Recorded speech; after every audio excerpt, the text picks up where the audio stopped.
Hi students, welcome back to our channel achieve excellence in commerce by Mansi Javeri.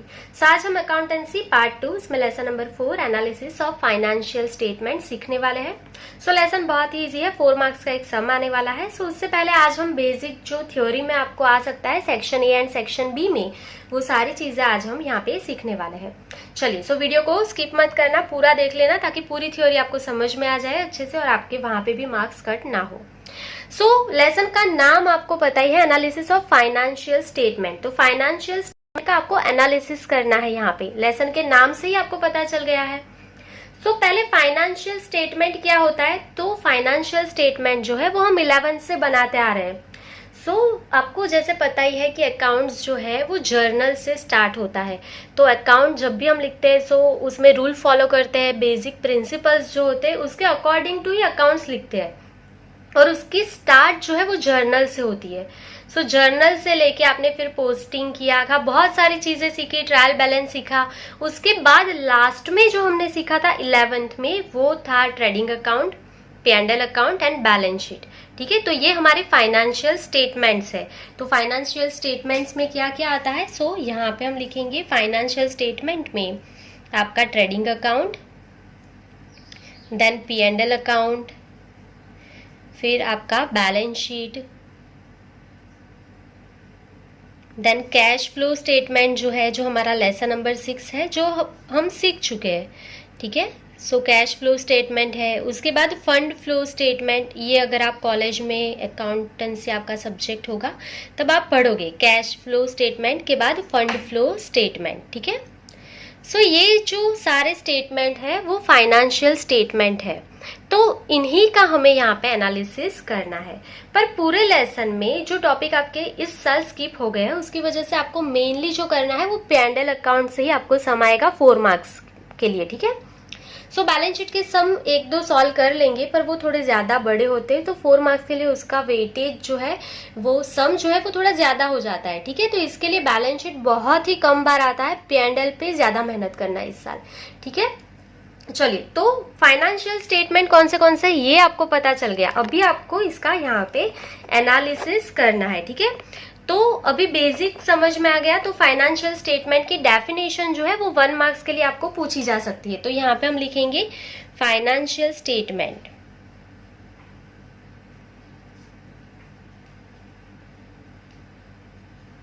तो 1 marks में आपको question आ सकता है कि फाइनेंशियल स्टेटमेंट किसे कहते हैं, तो उसके लिए यहाँ पे हम डेफिनेशन लिख लेंगे पहले।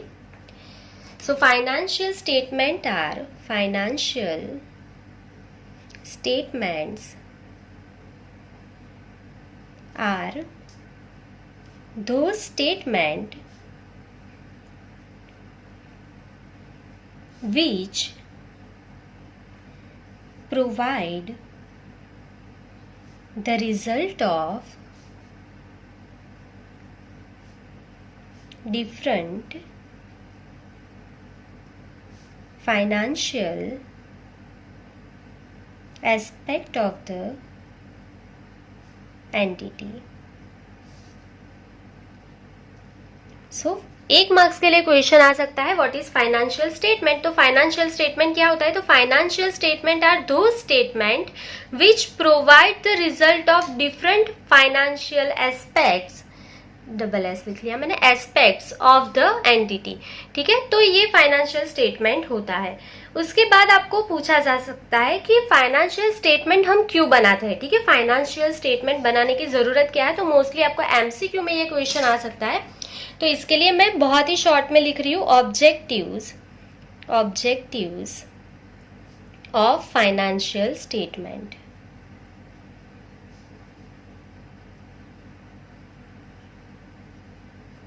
तो फाइनेंशियल स्टेटमेंट हम क्यों बनाते हैं, तो सबसे पहले हम बनाते हैं, देखो मोस्टली यहाँ पे जो आपको एनालिसिस करना है वो है P&L एंड बैलेंस शीट का। तो सबसे पहले P&L क्यों बनाते हैं, टू नो द प्रॉफिट और लॉस, प्रॉफिट कितना है या लॉस कितना है वो जानना होता है ना हमें, इसके लिए हम P&L अकाउंट बनाते हैं। टू नो द प्रॉफिट और लॉस ऑफ द बिजनेस क्या बनाते हैं, P&L अकाउंट। क्लियर, ये हम 11 से पढ़ते आ रहे हैं, P&L अकाउंट से हमें प्रॉफिट या तो जो भी लॉस रहेगा वो पता चल जाएगा, ठीक है, नेट प्रॉफिट या तो नेट लॉस। उसके बाद बैलेंस शीट हम क्यों बनाते हैं? So to know financial position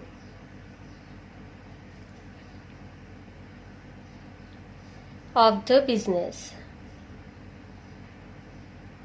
so business की फाइनेंशियल पोजीशन कैसी है, ठीक है, वो जानने के लिए हम क्या बनाते हैं? Balance sheet. सो ये जो है आपको 1 मार्क्स के क्वेश्चन में या एमसीक्यू में आ सकता है, इसके लिए हम सीख रहे हैं, ठीक है, पूरा। और लास्ट में नंबर 3 कैश फ्लो के बारे में सीख रहे हैं, क्योंकि फंड फ्लो तो अभी आपने सीखा ही नहीं है, वो आप जब कॉलेज में पढ़ोगे तब आपको आएगा। फंड फ्लो स्टेटमेंट क्या होता है, कैसे बनाना होता है, वो पूरी डिटेल वहां पे आएगी। क्लियर? तो कैश जो है, कैश फ्लो स्टेटमेंट आप बनाओगे। क्यों बनाओगे? क्योंकि कैश की पोजीशन क्या है वो जानने के लिए। सो लास्ट हमारा ऑब्जेक्ट क्या होता है? To know cash position of the business. तो उसके लिए हम यहाँ पे क्या बनाएंगे? Cash flow statement. Clear? Cash flow statement. Inflow कितना है, आउटफ्लो कितना है, वो सब चीज यहाँ से हम जान पाते हैं। Clear? So there are mainly 3 object. Profit and loss जानने के लिए हम P&L अकाउंट बनाते हैं। फाइनेंशियल पोजीशन हमारे बिजनेस की कैसी है वो जानने के लिए हम बैलेंस शीट बनाते हैं। और कैश कितनी है, इनफ्लो है, आउटफ्लो है, ऑपरेटिंग में कितनी है, फाइनेंसिंग में कितनी है, इन्वेस्टिंग एक्टिविटीज में कितनी है कैश, वो जानने के लिए हम कैश फ्लो स्टेटमेंट बनाते हैं। क्लियर? चलिए अब मेन बात करते हैं फाइनेंशियल एनालिसिस, जो हमें करना है ना, एनालिसिस करना है फाइनेंशियल स्टेटमेंट का। तो फाइनेंशियल एनालिसिस किसे कहते हैं? सबसे पहले तो ये जो है वो भी आपको 1 मार्क्स के लिए क्वेश्चन में आ सकता है।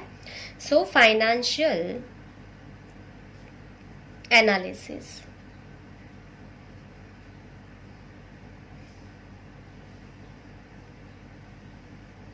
सो फाइनेंशियल एनालिसिस किसे कहेंगे? तो आपको पहले ही पता है कि जो ये आपके फाइनेंशियल स्टेटमेंट है उसका आप एनालिसिस करोगे, उससे आप फाइनेंशियल एनालिसिस बोलेंगे।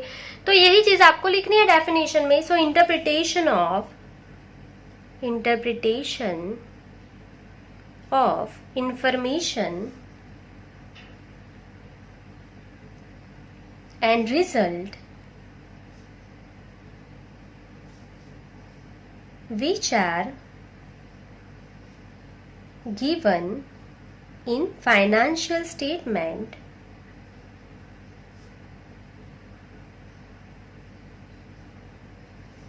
means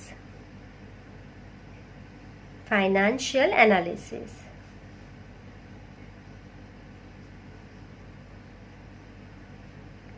सो फाइनेंशियल एनालिसिस किसे बोलते हैं? सो हम इंटरप्रिटेशन करेंगे किसका? So information and results, information and result which are given in financial statements means financial analysis. Clear? तो हम जो भी इंफॉर्मेशन होगी फाइनेंशियल स्टेटमेंट में, ठीक है, या तो जो भी रिजल्ट होगा उसका एनालिसिस करेंगे, तो उसे हम क्या बोलते हैं? Financial analysis. क्लियर? चलिए, तो ये आपकी यहाँ से डेफिनेशन हो गई दोनों की, फाइनेंशियल स्टेटमेंट किसे कहते हैं पहले तो, और दूसरी चीज क्या है यहाँ पे कि फाइनेंशियल एनालिसिस किसे कहते हैं। अभी मोस्टली आपको एमसीक्यू एंड 1 मार्क्स के लिए जो आता है टाइप्स ऑफ फाइनेंशियल एनालिसिस, वो सीखने वाले हैं। सो यहाँ पे हम लिख लेंगे टाइप्स ऑफ फाइनेंशियल एनालिसिस।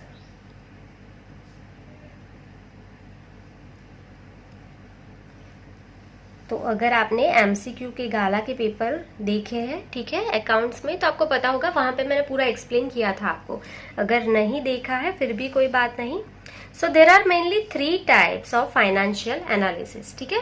तो सबसे पहला कौन सा है? On the basis of stake holders. दूसरा है horizontal and vertical form, and last है on the basis of duration. सो बहुत ही सिंपल है। अगर आपको क्वेश्चन आता है कि फाइनेंशियल एनालिसिस के टाइप्स कौन से हैं वो लिखो, so there are 3 types of financial analysis. सबसे पहले on the basis of stake holders, horizontal and vertical form, and last में on the basis of duration. Clear? चलिए, अभी सबसे पहले on the basis of stake holders, उसमें यहाँ पे दो पार्ट है। सबसे पहला है एक्सटर्नल एनालिसिस, कर सकते हो आप एक्सटर्नल एनालिसिस। एमसीक्यू में बहुत बार आता है कि स्टेक होल्डर के बेसिस पे एनालिसिस कौन सा है, तो एक्सटर्नल होगा या तो इंटरनल, दोनों में से कोई एक ऑप्शन होगा तो वो आपका राइट होगा। क्लियर? तो सबसे पहला होता है एक्सटर्नल एनालिसिस एंड दूसरा होता है इंटरनल एनालिसिस, इंटरनल एनालिसिस। ठीक है। फिर हॉरिजॉन्टल एंड वर्टिकल फॉर्म में जो एनालिसिस होता है वो उसके आपको यहाँ पे नेम से ही पता चल जाएगा। एक तो हॉरिजॉन्टल एनालिसिस कर सकते हो आप, horizontal analysis,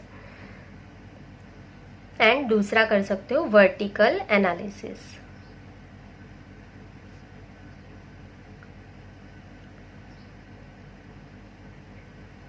and on the basis of duration, so on the basis of duration मतलब सबसे पहला होगा या तो आप लॉन्ग टर्म का एनालिसिस कर लो, लॉन्ग टर्म एनालिसिस,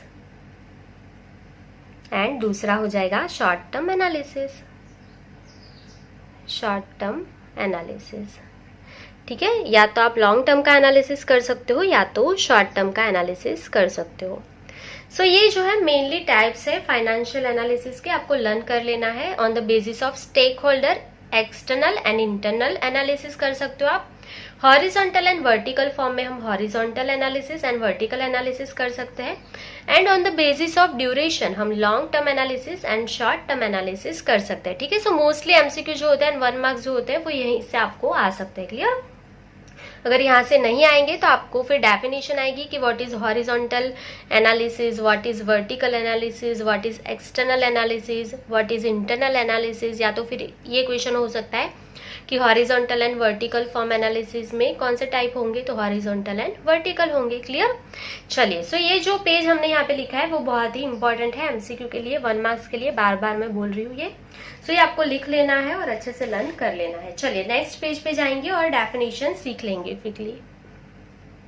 चलिए, तो सबसे पहले on the basis of stake holders, उसमें सबसे पहला एनालिसिस कौन सा है हमारा, एक्सटर्नल एनालिसिस। सो यहाँ पे हम लिख लेंगे number 1 external analysis.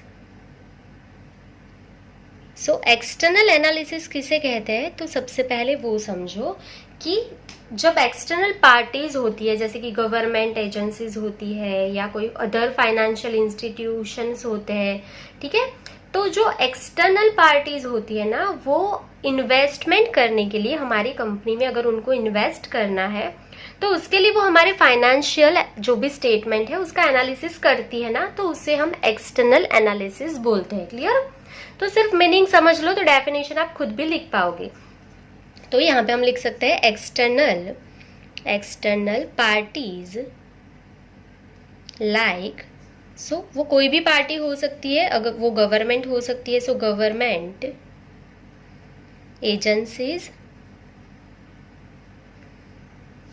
Credit rating agency हो सकती है, credit rating agencies, financial institutions हो सकते हैं कोई भी,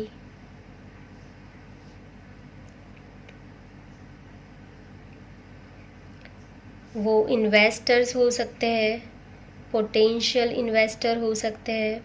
पोटेंशियल इन्वेस्टर मतलब उन्होंने अभी तक इन्वेस्ट नहीं किया है पर वो कर सकते हैं, हमारे फाइनेंशियल स्टेटमेंट है उसका एनालिसिस करके वो हमारी कंपनी में इन्वेस्ट कर सकते हैं। ठीक है, उसे हम बोलते हैं potential investor.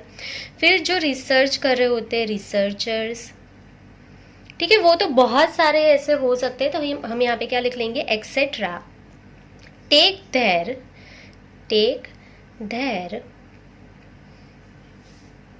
investment related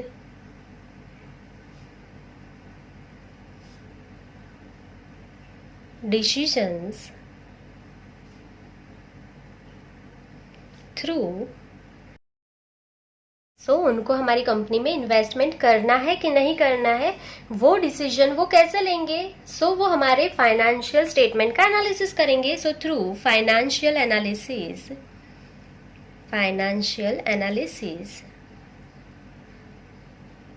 is known as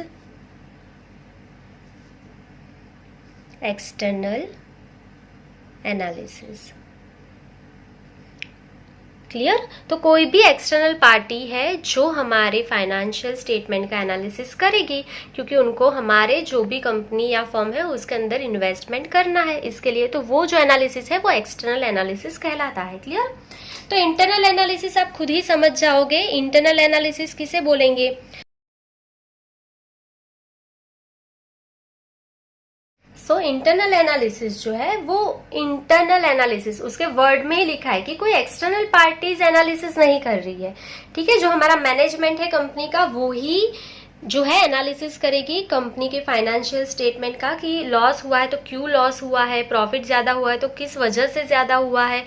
वो एनालिसिस जो है वो कंपनी के मैनेजमेंट भी करते हैं खुद के प्रोग्रेस के लिए, खुद की कंपनी के प्रोग्रेस के लिए। तो वो कौन सा हो जाता है, इंटरनल एनालिसिस हो जाता है, ठीक है। बहुत ही सिंपल डेफिनेशन है। So the management of the business take their managerial decisions from the analysis of the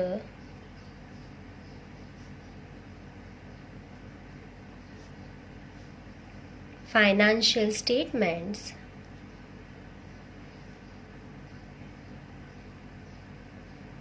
it is known as internal analysis. तो उसे हम क्या बोलेंगे, इंटरनल एनालिसिस बोलेंगे। क्लियर। चलिए, तो बहुत ही सिंपल था। तो on the basis of stake holder, जो हमारे दो टाइप्स थे यहाँ पे, इंटरनल एंड एक्सटर्नल एनालिसिस, उसकी डेफिनेशन मैंने आपको सिखा दी है। अभी दूसरा जो हमारा टाइप था वो था हॉरिजॉन्टल एंड वर्टिकल फॉर्म। तो यहाँ पे नंबर 3 से ही हम कंटिन्यू करेंगे हॉरिजॉन्टल एनालिसिस। सो नंबर 3, ठीक है। नंबर कंटिन्यूस लिख रही हूं मैं, आप चाहे तो स्टार करके लिख देना, सीखना तो हमें डेफिनेशन ही है। सो हॉरिजॉन्टल एनालिसिस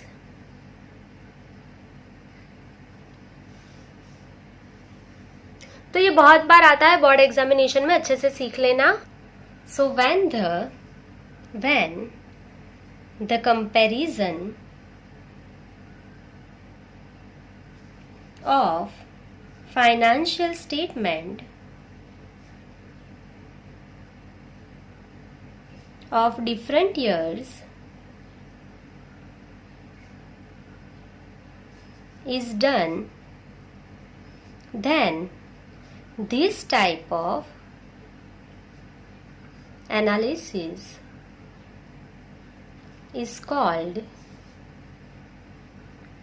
horizontal एनालिसिस।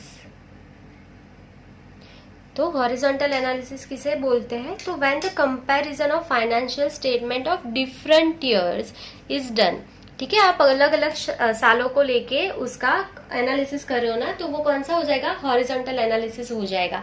तो फॉर एग्जांपल अगर आपके पास डेटा है 2015 का, ठीक है, तो जैसे हम 2015 ले रहे हैं, 2015 के जो डेटा है आपके 2015, उसका जो भी डेटा है उसका आप कंपेयर करो 2016 के डेटा के साथ। 2015 का जो भी डेटा है एंड 2016 का जो डेटा है, दोनों का कंपैरिजन करोगे तो वो हॉरिजॉन्टल एनालिसिस हो जाएगा, ठीक है।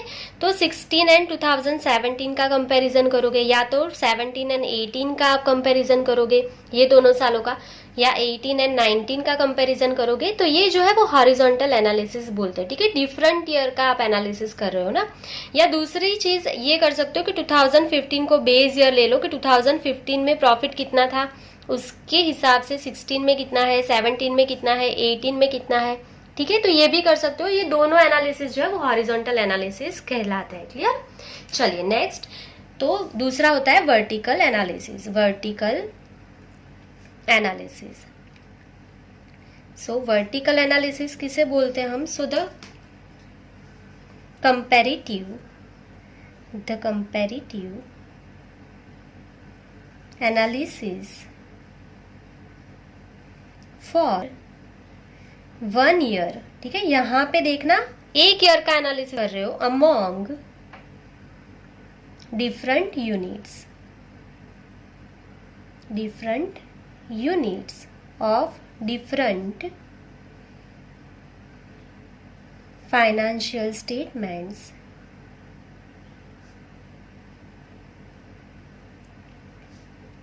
can be called as vertical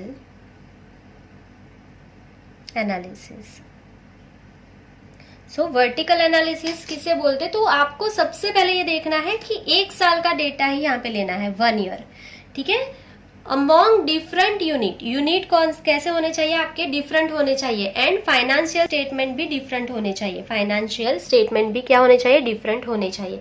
तो ये जो है वो आपका वर्टिकल एनालिसिस हो जाएगा। बहुत ही सिंपल है। कोई एग्जांपल ले लो कि आप जो है वो एनालिसिस करना चाहते हो, फाइनेंशियल स्टेटमेंट आपने ईयरली लिया, 2020 ले लिया, ठीक है। यहाँ पे उसका एनालिसिस करना चाहते हो तो आपने यहाँ पे बैलेंस शीट ले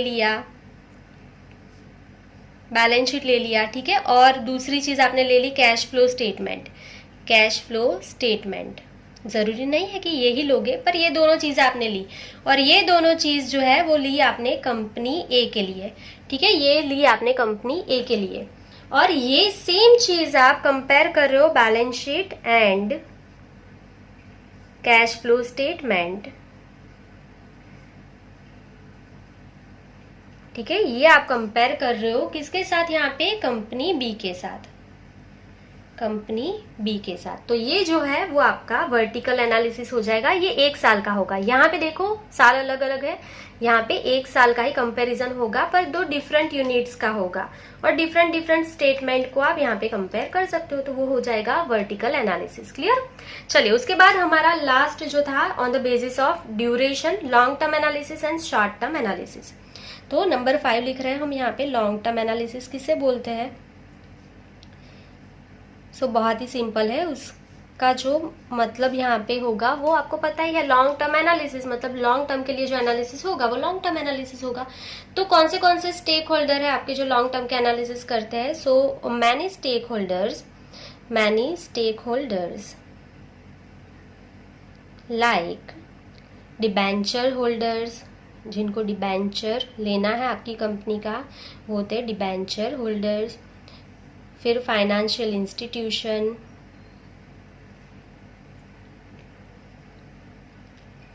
पोटेंशियल इन्वेस्टर्स, जिनको इन्वेस्ट करना है आपकी कंपनी में, अंडरटेक लॉन्ग टर्म एनालिसिस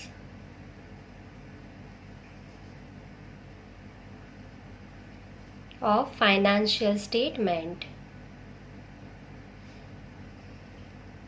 सो वो आपकी कंपनी के फाइनेंशियल स्टेटमेंट के एनालिसिस क्यों करेंगे? क्योंकि उनको इन्वेस्ट करना है ना आपकी कंपनी में, इसके लिए। So for investing there fund in the corporate form of business, ठीक है। सो ये जितने भी लोग हैं जिनको जो आपके पोटेंशियल इन्वेस्टर्स है या फिर जो भी फाइनेंशियल इंस्टीट्यूशंस है, डिबेंचर होल्डर है, वो सारे लोग जो है वो आपके फाइनेंशियल स्टेटमेंट का एनालिसिस करेंगे बिफोर इन्वेस्टिंग देयर फंड, ठीक है। वो आपकी कंपनी में इन्वेस्ट करे उससे पहले वो एनालिसिस करेंगे, और ये जो एनालिसिस होगा वो लॉन्ग टर्म का होगा। 1 साल का आपका स्टेटमेंट देख के कोई भी इन्वेस्ट नहीं करेगा आपकी कंपनी में, ठीक है। So for this analysis,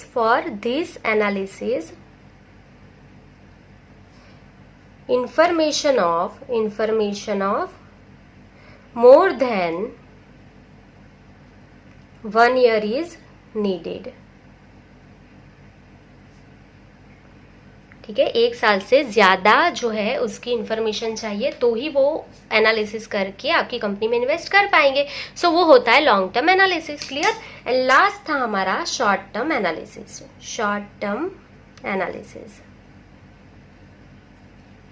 तो शॉर्ट टर्म एनालिसिस किसे बोलते हैं? So this kind of analysis